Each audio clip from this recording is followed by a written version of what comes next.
In fact, many Masons do not even realize that beyond the third degree of Master Mason, that there are higher degrees. The higher degrees of Freemasonry are almost exclusively populated by men of aristocratic lineage, or ex-officers of the armed forces. In all, at any one time, there are no more than a few dozen men who reach the 33rd degree. As they pass each ritual test, the ceremonies become more bizarre and include symbols which can be found in ancient Egypt, with initiates being given pompous titles such as sovereign, prince, or knight.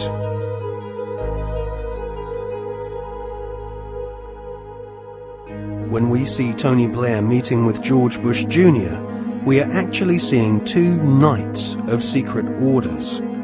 Blair is rumoured to be a sovereign knight of Malta, whilst Bush is confirmed as being a knight of Eulogia, his title bestowed upon him whilst laying in a coffin at the Skull and Bones Secret Society headquarters at Yale University. Blair and Bush claim to have democracy and freedom as their #1 priorities, but both have sworn blood-curdling oaths of allegiance to ancient Babylonian, Egyptian, and Jewish demon gods. Both have sworn on pain of death not to reveal the secrets of their Masonic orders. Both have been initiated into the age-old Illuminati global network, which is obsessed with death and murder.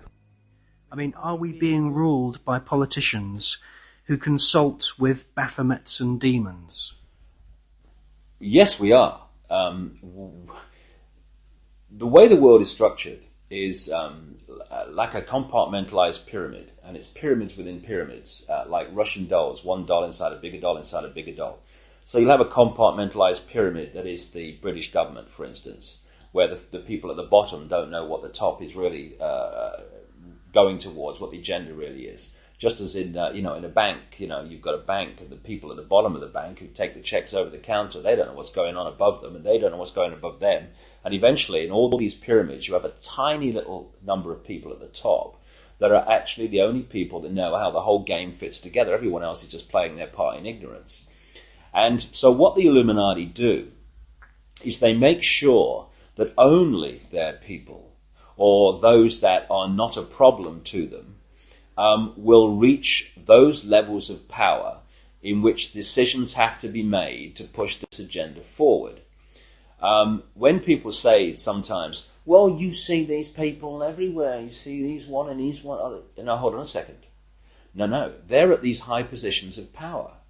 Therefore, because of this process of filtering them out, if you're not one of us, mate, you ain't going to get sponsored by the right people to get these positions of power. And if you slip through the net, there's going to be a scandal, or there's going to be something we're going to bring up that's going to bring you down because you're not one of our guys.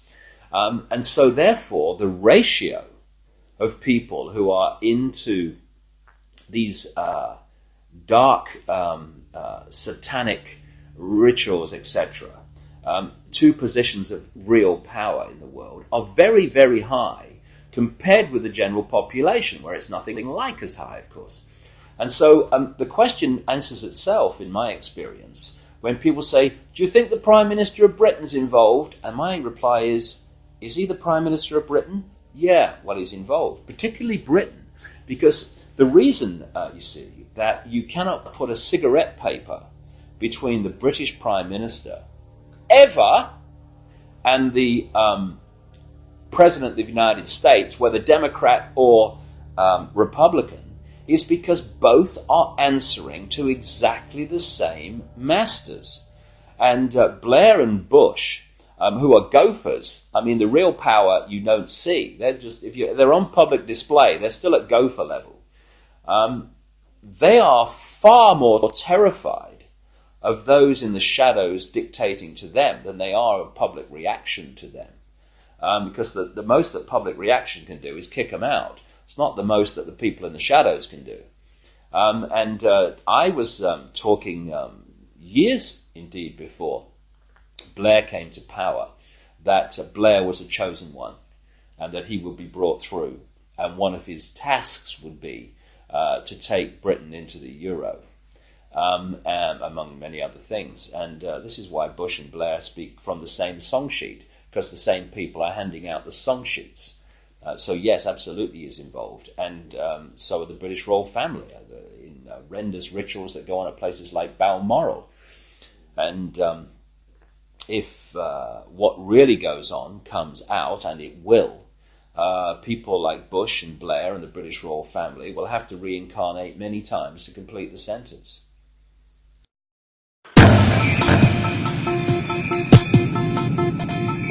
Okay, let's do it. Okay, let's do it.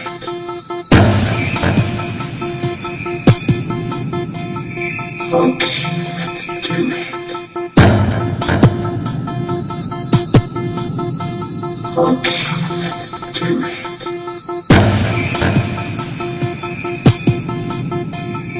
Okay, let's do it. Okay, let's do it.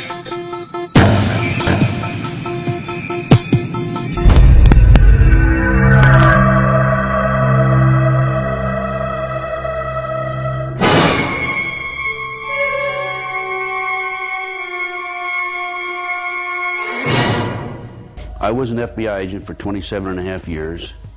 At the time of my retirement, I was the senior special agent in charge of the FBI Los Angeles Division. I have been qualified in the courts as an expert on cults and satanic ritual abuse.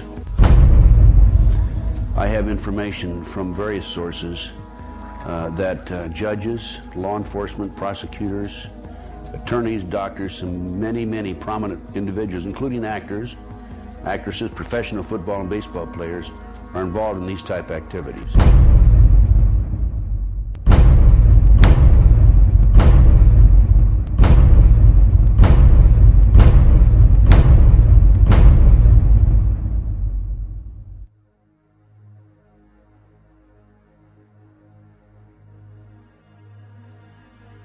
If you go back 225 or 30 years ago, you have what we call the Illuminati that was established in 1776.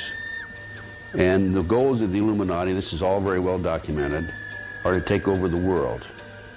One of the best ways of taking over the world is to control people's minds and to take over a country through the control of the minds. So what's happening in America, and based on my research and my interviews with numerous individuals, is that the powers that be, the higher-ups, the people in the Illuminati, are using the satanic cults as a means and as a tool to condition individuals and to make them victims of the mind control, MK Ultra mind control program. There's probably close to 4 million practicing Satanists in the United States alone, based on my intelligence information.